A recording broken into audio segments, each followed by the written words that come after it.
Bueno, queridas amigas y amigas, en este primer programa de Embajadores Informan, a este primer programa hemos invitado a uno de nuestros embajadores más emblemáticos y un venezolano con una carrera política realmente interesante. Él es abogado, graduado en la Universidad Central de Venezuela, con posgrado en la Sorbona de París, fue uno de los dirigentes principales del Partido Social Cristiano COPEI durante su trayectoria en la democracia civil. Llegó a dirigir la campaña electoral de los candidatos de un candidato presidencial copellano, fue director de la fracción parlamentaria, presidente de comisiones parlamentarias y también es un muy destacado y reconocido profesor de posgrado en materia de derecho constitucional.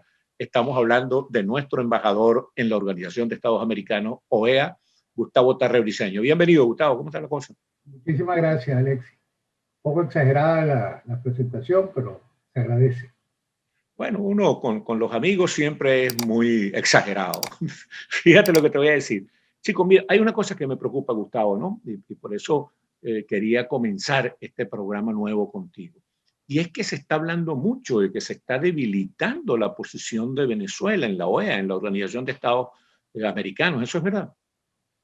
Bueno, Alexis, tú eres un periodista demasiado veterano para que yo te vaya a dar Cómoda. una respuesta cómoda y trate de negar lo que tú me estás diciendo. No, Alexis, todo está muy bien. No, no todo está muy bien. El problema no es en la OEA, el problema es en el ambiente internacional en su conjunto. La razón fundamental de todo esto es más o menos obvia. Cuando Juan Guaidó fue proclamado presidente interino de la República hace un poquito más de 2 años ya, todo el mundo pensaba que ese interinato iba a ser muy corto, que se iba a producir el cese de la usurpación, que vendría un gobierno de transición y luego unas elecciones libres.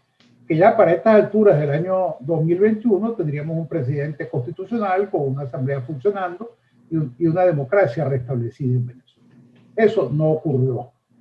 Y eso genera obviamente una frustración en las expectativas, incluso un cierto grado de desesperanza en los venezolanos que dicen, bueno, hemos intentado todo y resulta que nada da resultado. Hemos ido a la calle, hemos ofrecido centenares de muertos, miles de heridos, miles de presos, miles de exiliados, centenares de torturados y Maduro sigue allí.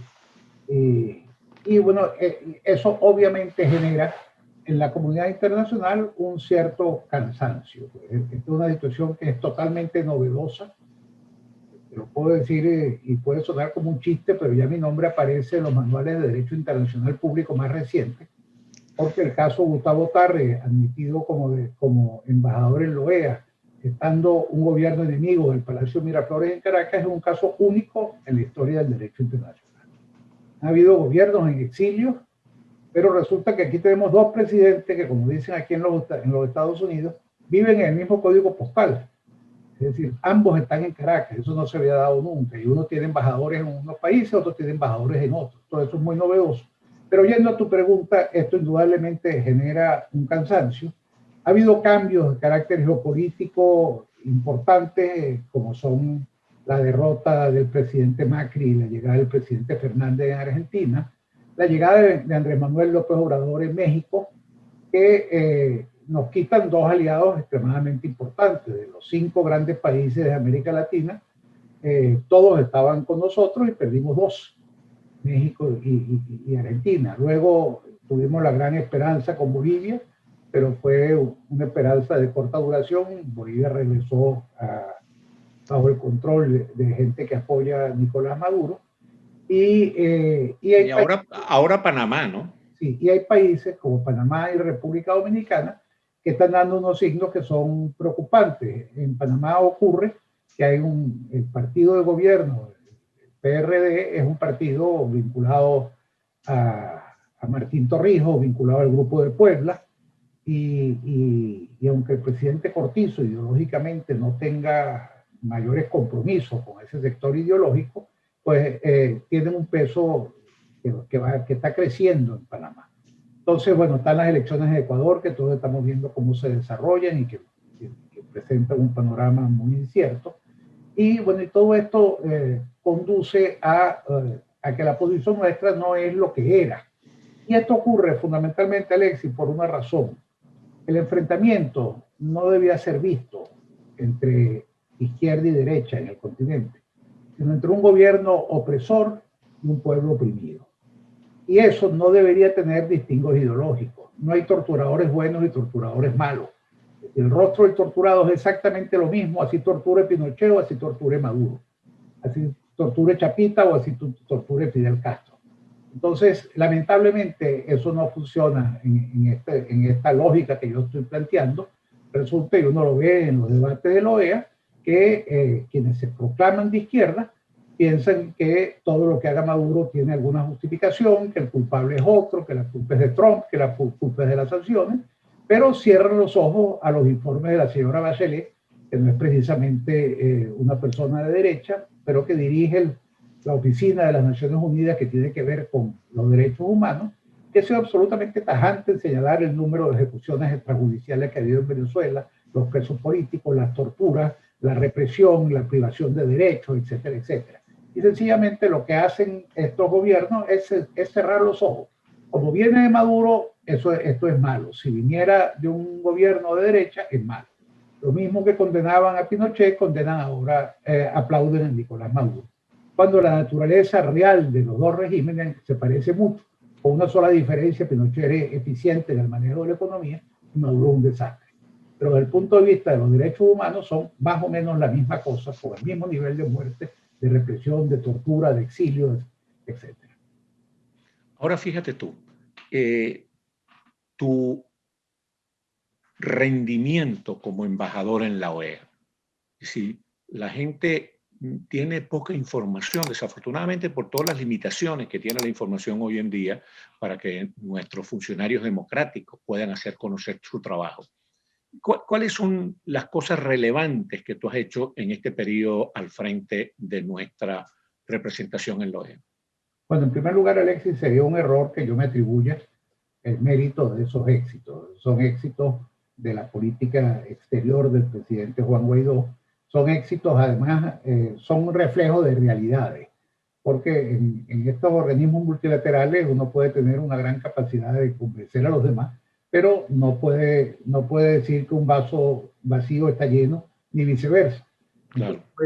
El conseguir el apoyo ratificado en 2 asambleas generales al gobierno interino del presidente Guaidó, el conseguir la condena de todos los hechos, tanto de violación de derechos humanos como fraudes electorales, el rechazo a la constituyente, el rechazo a la elección parlamentaria írrita del 6 de diciembre, el rechazo a una política económica que ha generado unos niveles de miseria que nunca se habían conocido en el continente. Nosotros estamos ahorita como el país más pobre del continente.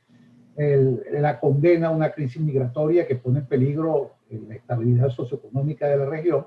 Pero son cosas que la OEA ha venido constatando, nos ha respaldado cuando proponemos condena o cuando proponemos reconocimiento. Tenemos además un aliado extraordinario que es el secretario general Luis Almagro, quien sí practica lo que yo decía al comenzar la entrevista. Siendo un hombre de izquierda, él no distingue cuál es el signo ideológico del asesino.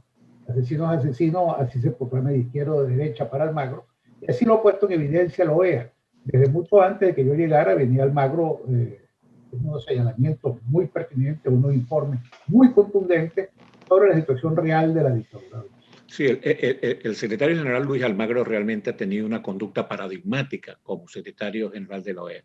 Un defensor sin ambajes, sin quiebres de los derechos humanos. Realmente que ha sido un aliado bastante valioso para la gente que defiende la libertad y los derechos humanos en el continente. Sí, bueno, luego hablando de qué otras cosas hemos hecho, bueno, hemos trabajado mucho con la Comisión Interamericana de Derechos Humanos. Ese es un órgano que es independiente, no depende, digamos, del cuerpo político de la OEA. Los 7 comisionados son electos en la Asamblea General de la OEA, pero gozan de total independencia en relación al secretario general y al Consejo Permanente, y han venido informando sobre Venezuela de manera muy meticulosa. Incluso invitados por el presidente Guaidó fueron a visitar a Venezuela y fueron rechazados por el gobierno dictatorial. Nosotros además, por instrucciones del presidente Juan Guaidó, reingresamos al sistema interamericano. La gente tiende a olvidar que uno de los hechos más vergonzosos de nuestra historia de Venezuela, Hugo Chávez se retiró del sistema interamericano de derechos humanos. El tema que había sido, hay que recordar que la Comisión Interamericana de Derechos Humanos, su primer líder, fundador, fue don Rómulo Gallego. Sí, señor. Y esa trayectoria de Venezuela como país defensor de los derechos humanos en toda la historia negra de la dictadura, bueno, todo eso lo votó Chávez, retirándose del sistema. Sí, para impedir que se investigaran sus desafueros contra los derechos humanos. Durante 20 años, la Comisión de Derechos Interamericana de Derechos Humanos no ha podido ir a Venezuela.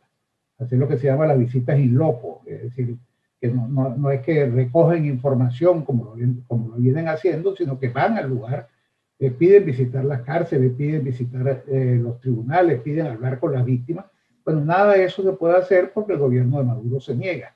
Y la comisión, bueno, sin embargo, cumple con su trabajo y le hemos dado todo el respaldo que le podemos dar a los diferentes presidentes de los diferentes comisionados que manejan esta comisión y que lo han hecho con una gran honestidad y con una gran capacidad de servicio, porque realmente es toda gente dedicada a una lucha que es universal, que es la lucha de los derechos humanos. Allí también vemos gente de todas las ideologías.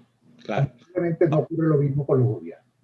Ahora fíjate tú, Gustavo, hay una cosa que se repite también, ¿no? Que es muy reiterada, que hay gente que señala que no logramos, gente quizás bien intencionada, pero bastante desinformada, que señala que no logramos que se aplicara la posibilidad del Tratado Interamericano de Asistencia Recíproca, TIAR, para una posible intervención en Venezuela, una intervención en todo caso militar. ¿Qué comentarios tienes tú con respecto a eso? Bueno, yo creo que para que se produzca una intervención militar hace falta alguien que quiera intervenir. Claro. Y es lo que yo le he tratado de explicar a los venezolanos. Ya más o menos se han ido convenciendo de que ni siquiera el gobierno del presidente Trump, y ahora menos con el presidente Biden, en los Estados Unidos ha estado en disposición de ejercer una presión militar sobre Venezuela. Recuerden ustedes, y a veces la gente tiende a olvidarlo, que uno de los orgullos de Donald Trump como presidente es que no inició ninguna guerra durante sus 4 años. Ningún soldado americano salió de los Estados Unidos a invadir otro país y ninguno regresó metido en una bolsa plástica, que es la forma de repatriar los cadáveres de los soldados muertos.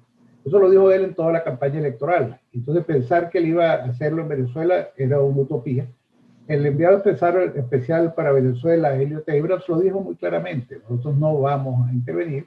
Lo que Trump hizo, y yo creo, a mi modo de ver, que eso fue un error, porque despertó unas esperanzas que no tenían fundamento, fue aquello que todas las opciones estaban sobre la mesa. Claro. La opción militar nunca estuvo, y a eso fue a lo que yo me enfrenté en el TIAR. No hay un solo país que en el TIAR haya sostenido la posibilidad de una intervención militar. Y por eso le dimos un enfoque al TIAR mucho más a sancionar corruptos, sancionar violadores de derechos humanos, y no a lo que la gente esperaba, que una varita mágica iba a producir la salida de Maduro y su reemplazo por un gobierno democrático vía TIAR. Y en este par de minutos que nos quedan, Gustavo, ¿cómo ha sido tu relación? Porque eso es muy importante en el juego diplomático, sobre todo en una corporación plural como es la OEA. ¿Cómo ha sido tu relación con los otros embajadores? Mire, yo diría que en general buena. Y pasa como toda relación humana. Hay unas que son mejores que otras. Ahora, yo no puedo dejar de destacar, por ejemplo, la relación con el embajador Carlos Trujillo, que es el embajador de los Estados Unidos. Carlos es un político republicano del estado de Florida, muy joven, creo que tenía unos 35 años, pero que fue una ayuda absolutamente inestimable en todo lo que ha sido la gestión nuestra en la OEA y lo que ha sido la defensa del gobierno interino de Juan Guaidó. Ahora, hay embajadores como el embajador Ordóñez de Colombia, Alejandro Ordóñez, que es diplomático de primera, un político muy veterano colombiano y que ha sido también un apoyo tremendo. Lo mismo además, Colombia nos ha dado un apoyo ejemplar, tanto al gobierno como al pueblo colombiano. Sigue instrucciones de su gobierno. Uno puede percibir a un embajador una cierta simpatía, pero si no tiene instrucciones de su Cancillería, no actúa. Claro. Yo hablaría, por ejemplo, de los embajadores de Paraguay, Elisa Ruiz, y podría mencionar pues, embajadores como un tiempo el embajador de Bolivia, Jaime Aparicio, que fue un amigo y un compañero inestimable, Rita de Scioli, embajadora de Guatemala. Es decir, toda enumeración es injusta porque se me va a pasar alguno, pero Claro. hay un grupo de embajadores que han sido absolutamente incondicionales como aliados de la libertad en Venezuela.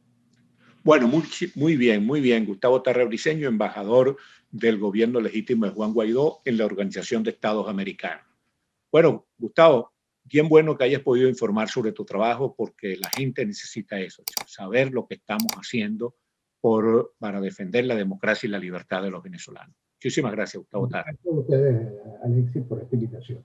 Y a ustedes, queridas amigas y amigos, por haber tenido la amabilidad de vernos y escucharnos.